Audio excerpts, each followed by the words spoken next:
En fait, je me suis rendu compte que je pouvais vivre euh, en acceptant de me battre un petit peu, d'en m'abattre un peu les couilles, de savoir ce que c'était le soi, tel qu'il est défini ici, parce qu'en fait, c'est trop compliqué.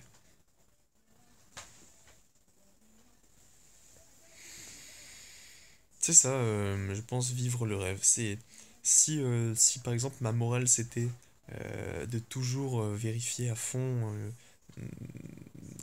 enfin d'avoir un processus de compréhension très spécifique, de bien comprendre tous les aspects pour employer le tout, euh, mon comportement, euh, là je serais en opposition avec ma construction sociale, mais euh, comme c'est pas le cas, comme en fait je suis assez libre de penser, eh bien je peux me permettre en fait de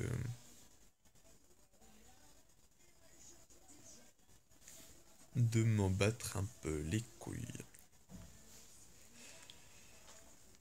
C'est ça, vivre le rêve.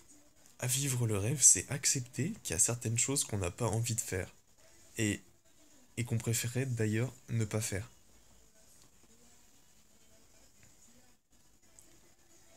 C'est incroyable. C'est incroyable de vivre le rêve parce que c'est tellement fluide, c'est tout conspire en notre faveur. Quand tu vis le rêve, en fait, quand tu es au parfait équilibre entre ce qui te, ce qui te structure et ce qui te limite, quand tu sais trouver ce point précis euh, au niveau de ta construction sociale, et bien à ce moment précis, tu peux commencer à vivre le rêve. Et à partir de ce moment, tu, tu vas te rendre compte que, que tout te sourit. Tout accepte ce que tu as envie de faire au présent. Ça veut dire, c'est même pas que ça veut dire être sobre ou être simple ou être humble, c'est que tu ne vas plus désirer que le présent. Et comme tu n'es pas, si tu veux, soumis aux aléas euh, du bonheur et du malheur, eh bien, parce que c'est un des effets, en fait, de vivre le rêve, hein. On arrive dans cet état entre bonheur et malheur. Euh,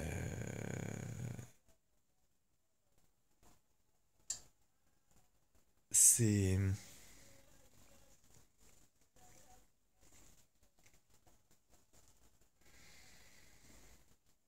c'est vachement chouette.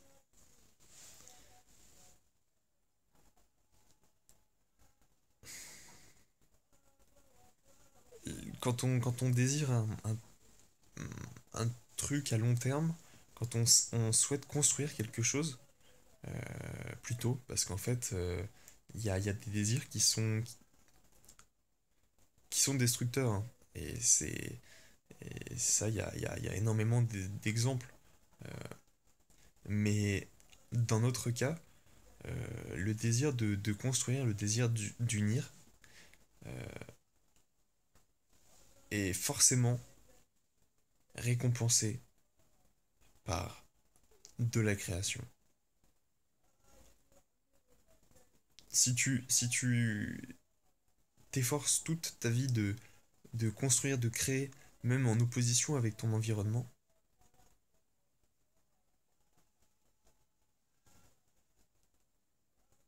les gens te rendront ton énergie créatrice. Créatrice, ça veut dire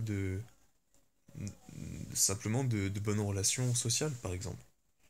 Si tu souris aux gens, les gens te sourient. Des fois. Tu fais un effort contre la construction sociale qui veut que, par exemple, dans un bus, les gens ne sourient pas. Tu souris et certaines personnes te regardent et te renvoient leurs propres codes moraux,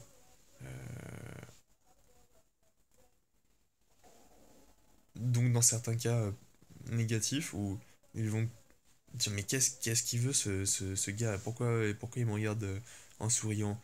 Et, et puis il y a les personnes qui n'ont pas de code moraux bloquants à ce niveau et quand ils te voient sourire, ils sourient aussi. Voilà, en fait, les codes moraux, ça, c'est activé sous certains stimuli. C'est c'est cet inconscient collectif. C'est cette structure sociale. Enfin, ta manière de penser qui permet d'évoluer dans ton environnement social. Eh bien, cet aspect est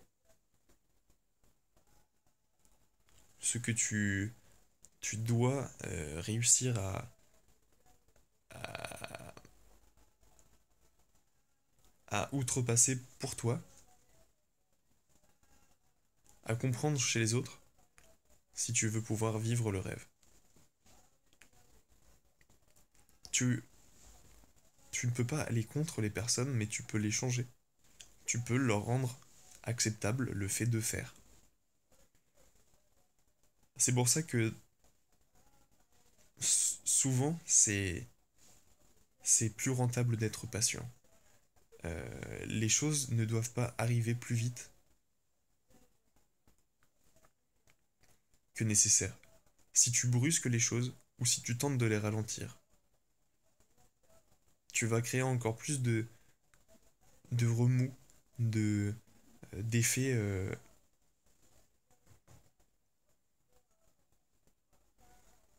comment dire imprédictibles dans dans le futur. Alors le mieux c'est encore de construire vers les personnes, euh,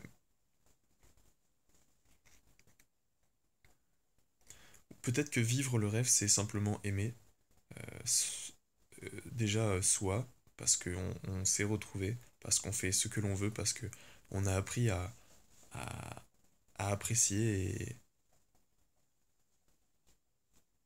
c'est cool.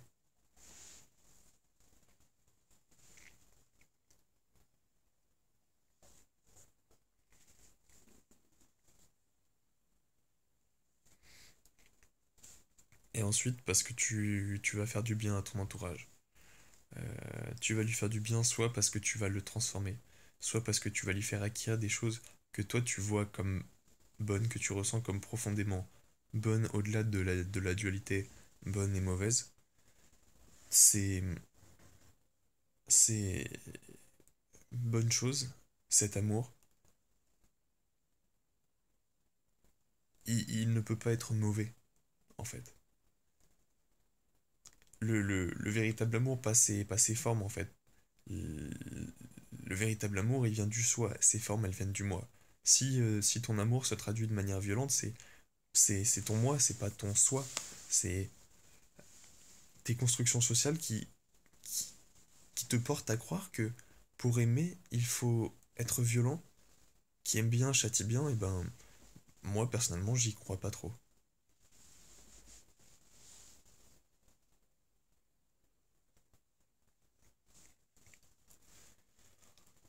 Vivre le rêve, c'est donc à la fois euh, s'accomplir, faire ce que l'on faire ce que l'on désire et également faire accepter son changement en connaissant les structures sociales qui limitent.